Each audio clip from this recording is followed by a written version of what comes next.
If you don't want a rewarding career, then consulting is not for you. Let me explain. In the winter of 2021, I left my accounting job to become a consultant, and my life has since changed. I'm earning more, I'm being challenged at work, I'm growing, and I'm enjoying what I'm doing. But before we get into the reasons why you shouldn't become a consultant, I'm going to be bold and assume that you don't know what consulting is. So I'll give you a brief introduction as to what consulting is, what they do, and tell you a bit about what I do. What is consulting? Consulting means giving expert advice to a person or a company in exchange for money. This advice can be about planning or actually making things happen. Consultants can work in many different areas, but these days the word is often linked to helping businesses with their strategies, management, organization, processes, and technology. What do consultants do? Now, I've seen a couple of funny videos circulating on YouTube and social media highlighting people's confusion about what consultants do. So let me try and shed some light on it for you so you're not that confused. Consultants generally follow the same method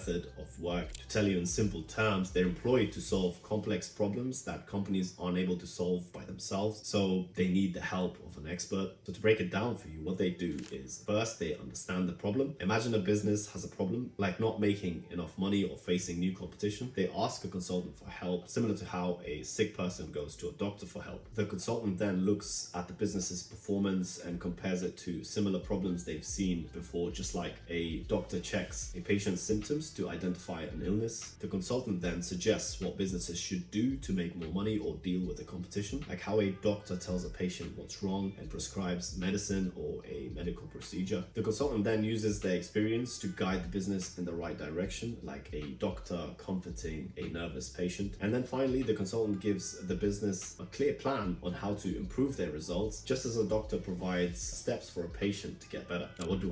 I work as an SAP consultant. SAP is an acronym for Systems, Applications, and Products and Data Processing. Now, without trying to use any technical jargon and to explain in the most simplest terms, because people are confused about what consultants do, SAP consultants do three main things. They look at computer software and systems, they make plans for how they should work, and then they set them up in the way that the clients want. They also create programs like forms and interfaces to make everything run smoothly. The majority of SAP consultants tend to specialize in specific domains relating to data processing, mainly focusing on either functional or technical aspects. Consultants who have a finance background generally focus on the functional area within a business, and that is where I sit. Now that you know a bit about consulting, here are the reasons why you shouldn't become a consultant. So this is what your salary could look like as a consultant. At entry level, you're looking at earning £41,000 or $45,000. And then after a year or two, when you become a consultant, then you could earn £55,000 or potentially $73,000 in the US. And then once you become a senior consultant, that's where the big jump is. So you could be making £67,000 or $126,000. Now, I've taken the average salaries that I could find on the internet, but different companies have different pay packages. So if you're looking at the big consulting firms, then their salaries would be much more competitive, much higher than smaller companies. Your pay packages could include a base salary, a one-time sign-on bonus. This could be about $5,000 in the US, an annual performance bonus, which ranges between $10,000 to $30,000, a one-time relocation payment depending on company policy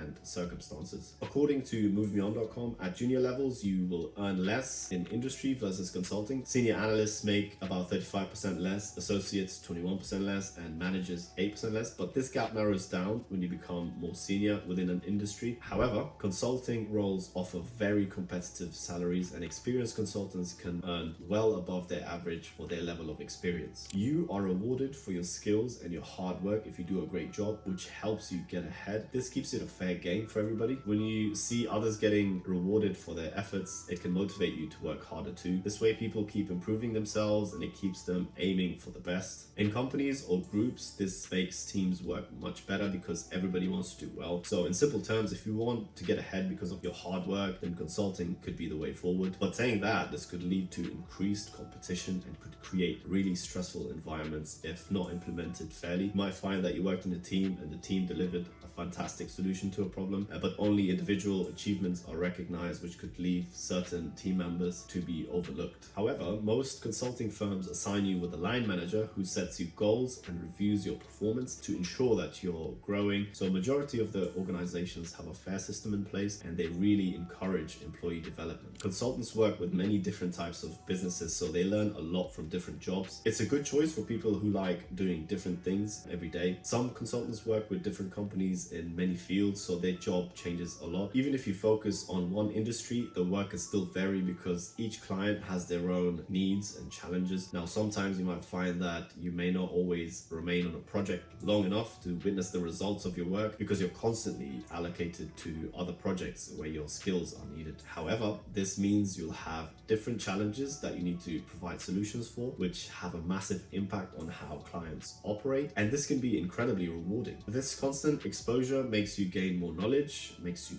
learn continuously, it makes you expand your skills, and it ultimately makes you grow faster. Now, as a consultant, you're in service of your client, so you may be required to travel occasionally depending on the requirements of the project, and this is all paid for by the project. I travel down to the client's office once every month, but in my previous company I was traveling every week and racking up those air miles. Now, traveling can get really tiring, and it might not be for people who have other responsibilities that doesn't allow them to travel as much. Or maybe they don't like feeling isolated and away from family, or maybe they just don't like dealing with the jet lag. But I personally don't mind it. I love traveling. I've made some amazing memories with colleagues and clients who've become lifelong friends, and most times I found myself to be talking to a partner or a practice lead and not realize until later on that I was actually speaking to a senior colleague. So to network on that level is amazing. If you're just starting out your career, traveling exposes you to network with juniors all the way to senior colleagues. You get to see new places and experience different cultures. You get to work with different diverse teams. It really teaches you how to adapt to different situations and become more independent. You grow a lot as a consultant. Now, from my personal experience, 1 year in consulting is the same as working 2 years in industry. In my first year of consulting, I learned so much. I was being mentored, I was being trained, and the level of experience and exposure I got was so beneficial. Most consulting firms just want you to get the job done, and as long as you do your work, then they're quite flexible. You can request to work flexible hours that suit your personal lifestyle. For instance, if you have kids and you need to do school runs, then you could start later. There is that flexibility there. You could find yourself working